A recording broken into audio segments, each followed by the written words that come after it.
Hi, my name is Robert. Please read the comments in the About section of this video. It has valuable information and updates. My YouTube channel has a disclaimer video that I encourage you to watch. And please like, share, and subscribe. I hope you found what you're looking for. Thank you very much for watching. In this video, we're going to be installing a engine in a 850 NA model. Should be the same, everything from 93 to 98 NA. I got the bolts torqued down from the transmission to the engine. They're called bell housing bolts. I got all 10 of them torqued down. So we're ready to lift this engine up off of the pallets and get it maneuvered around in place to lower in the engine compartment. Alright, we have our exhaust gasket in place with a little bit of dental floss. We're going to wheel it over and drop it on in here. As you can see, the engine is in place. We slowly lowered it into position. Didn't really have any problems getting clear of things. Hung up just barely a little bit on the heat blanket and shield in the back. Poked the heat shield. Didn't really do any tearing or anything. And I just kind of wiggled it in as we went down. We set it on this mount first because of the orientation of the pitch. Got it lowered on that mount. Got the front transmission lower torque mount in place. Then went in the back. Got the rear mount on. Got it in place, and then just guided the exhaust on.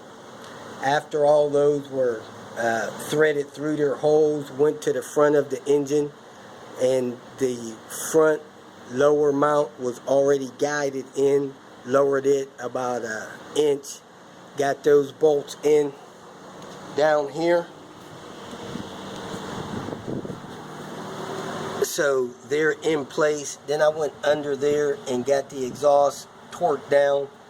25 Newton measures with the gasket on it. Removed the chain from the hoist. Got it moved out of the way. So we need to get that on Craigslist. What I'm going to do here is get the air conditioning compressor mounted. It's got that funny bracket. So we're going to try to get one of the lower bolts in, then the upper bolts in. Torque that down. And then get the power steering pump in place, and we'll report back to you in a few minutes. Here's a little update here. We got the air conditioner compressor bolts in, 2 in the front, 2 in the back. The back has a funny bracket that you gotta hold in position while you put the bolts in. So we got all 4 of those bolts in.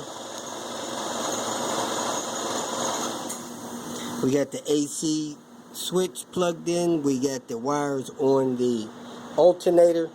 We got the power steering pump in and all of the brackets and stuff involved in that. We got the wires plugged into the knock sensors. Got those tied up here. Got the starter in. The wires on the back of the starter. On the 850s, you got 3 wires on the positive post, and then your solenoid green wire. We got the oil switch, pressure switch wire plugged in. We got this bracket on the transmission dipstick in. We got the wire loom bolted up, going up over top of the transmission. We got the O2 sensors in, that speed sensor plugged in, and we're just making progress. Things are progressing greatly. We got the lower radiator hose in. We got the brake booster line and bracket in for the air filter box. We got the air filter box in. We got the tube in on the back. We got the cam and crank sensors plugged in. I think we already had the O2 sensors in.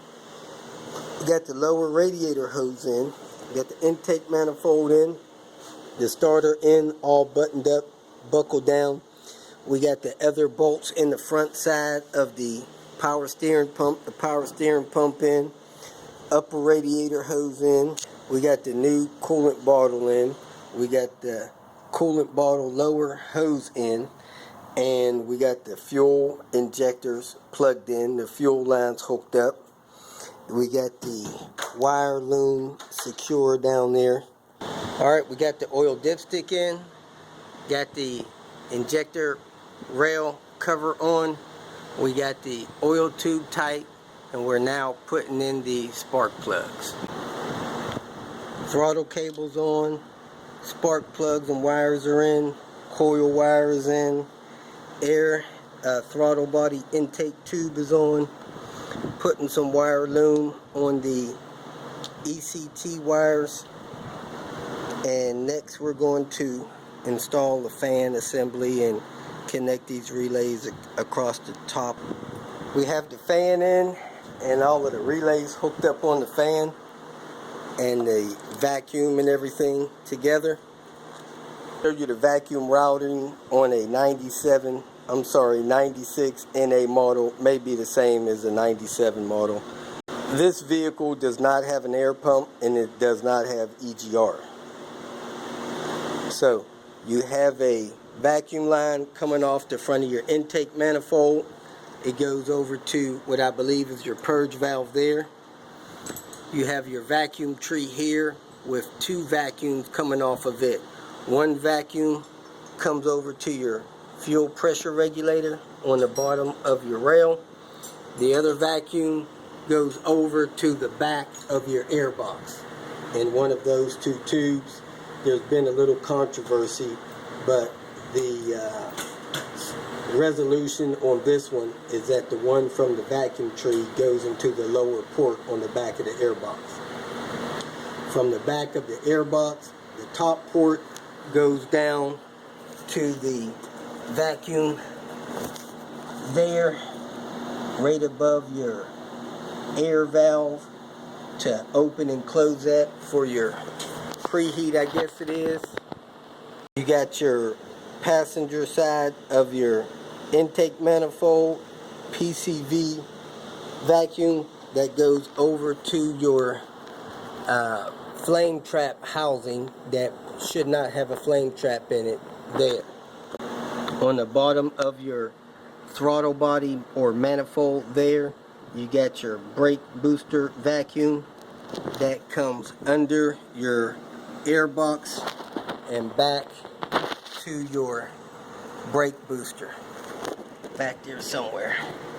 I can't see where it hooks in there. It must go down below your ABS module. Then you have your tube here that comes off the bottom of your purge valve that goes down under the vehicle over to your evap canister, which is kind of in that fender area on the driver's side. Where do you find them after this? We got the spark plug cover on, bolts just anti-seized and snug down. We got the air tube on here. We have the intake tube in there. Now we're going to work on the suspension, getting the axles in and the upper towers torqued back in. Everything up on the engine side, I believe, is done except for fluids. We torqued down these strut tower bolts that were loose on both sides. We got the upper torque arm in and tightened down. Now we have the axles back in, and we're going to torque them down when we hit the ground. We got the sway bar end links in place, courier bearing in the axles, and on the driver's side axle, the clip ring that holds it in, we actually put the opening to the clip ring pointed toward the ground. That's supposed to make it easier to go in and come back out with them. Now we're going to put some tires on and torque our axle, put the vehicle on the ground, and add our fluids. We have the wheels on and torqued. We have the 89 foot-pound torqued on the axle nut. Now the last torque is 60 degrees. And if for some reason you do not have an angle torque gauge and you have these hex bolts, each flat surface of that bolt is 60 degrees. So a nice little cheat on this is you put your socket on there, you put a mark on your socket and your rim as we're getting ready to do right here.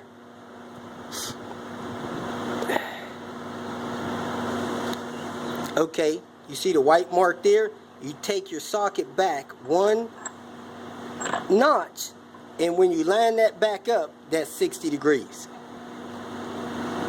We have a cheater bar on there, and now all we got to do is roll that back until that white line lines up with that dot on there. Get closer to your vehicle, and that'll be the 60 degrees we need. Little bit more, little bit more, little bit more, right there. All right, that's 60 degrees. Axles and wheels are torqued on. We have the battery in, we have transmission fluid in the vehicle, we have engine oil in the vehicle, we have coolant in the vehicle. We're pretty much ready to fire this thing up. So we're going to get ready for its maiden start after the rear main seal replacement, and give us a second here. We got everything together. We think the car's about ready to start. Ken's going to turn it on to prime the fuel system. All right, we heard something happen a second there. He's going to cut the key back off. He's going to cut it on again. He's going to cut it off. This time he's going to hold the key until it starts. Fired right up, man. Little bit of ticking that should go away soon. No check engine light. We're rolling. We'll check it for leaks, burp the coolant system with a short drive, top these levels off, and we should be good to go. Just barely had any smoke condensation coming out the tailpipe. We shut it down to check the levels. The oil is about a half a quart low, which is fine. The coolant is sucking down, but it's not below the minimum mark. So we're probably going to go ahead and take it for a little test drive and make sure everything's fine. Drove around a little while. We're about a half a quart low, it seems, on transmission fluid. He pulled out 4.5 quarts. So it looks like we're going to go back with 4.5 quarts, and we did get a low coolant light, and the coolant level went down, so that's a good show as well. But everything still seems to be rolling smooth. Don't see any evidence of any leaks, and we're going to top off the transmission fluid. If you feel that this information was useful, please like it and share it with your social media friends. You can subscribe to my channel so that you will get notifications of future videos that I post. You can follow me on Twitter, and if you need to contact me directly, please visit my website. And if you have any questions, leave them below, and someone or myself will reply to them. Again, thank you very much for watching.